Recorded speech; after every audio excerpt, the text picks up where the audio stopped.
இயற்கை தான் நாம் வழிபட்டோம். என்னுடைய வெளிப்பாடு தான் அந்த திருக்கோயில்களில் பார்த்தீங்கன்னா ஸ்தலவிருச்சம்.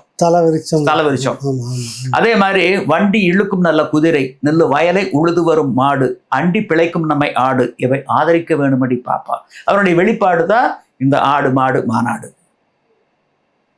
நீங்க வந்து இந்த உலகம்ங்கிறது 20 லட்சம் உயிரினங்களுக்கு சொந்தமானது.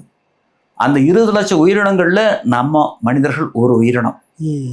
ஆனா மனிதர்களாகிய நமக்கு ஆறறிவு இருக்கிறதுனால பேராசை பிடிச்சு நிக்கிறோம். உலகம் பிறந்ததும் எனக்காக, ஓடும் நதிகளும் எனக்காக, இதர ஜீவராசிகளை கண்மூடித்தனமா வேட்டையாடுறோம். அப்படி அது கூடாதுங்கிறதுக்காகத்தான் இந்த ஆடு மாடு மாநாடு.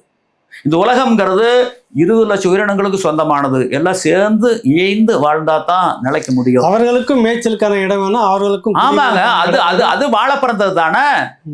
உலகத்தினுடைய இன்னைக்கு வந்து இந்த பூமி வந்து சூடாயிட்டு இருக்கிறதுக்கு என்ன காரணம்? மக்கள் தொகை பெருக்கும் தான் காரணம். அதை பத்தி யாரும் பேச பண்ணிக்கிறாங்க. உலகத்தினுடைய மக்கள் தொகை 100 கோடி சுத்தி இருந்தது. நாம் வாழுகின்ற இந்த காலத்துல வந்து 770 கோடி. சுதந்திரம் அடைஞ்ச போது இந்தியாவினுடைய மக்கள் தொகை 27 கோடி. பசுமை புரட்சி கொண்டு வரப்பட்ட போது 1970 வாக்கில் 60 கோடி. இன்னைக்கு வந்து 146 கோடி. ஐக்கிய நாடுகள் சபையினுடைய கணிப்புது புள்ளி வரும் 146 கோடி. மேலும் கூடுமென அஞ்சப்படுது. 75 ஆண்டுகளுக்குள்ளாக இவ்வளவு ஏறி வந்துடும். 30 கோடி முகமுடியால்னு பாரதியார் பாடினாரு.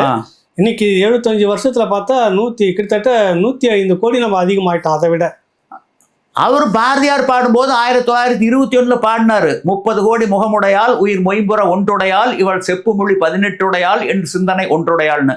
அன்னைக்கு பாரதம்ங்கிறது இந்தியாங்கிறது பாகிஸ்தான், வங்காளதேசம், இந்தியா 3 நாடு சேர்ந்து 3 நாடுகளும் சேர்ந்துதான் 30 கோடி. இன்னைக்கு ஒரு நாட்டிலேயே வந்து 146 கோடின்னு சொல்லி ஐக்கிய நாடுகள் சபையினுடைய புள்ளி விவரம் சொல்லுது. 2001 உலகத்தினுடைய மக்கள் தொகை 1000 கோடி தாண்டுமென அஞ்சப்படுது.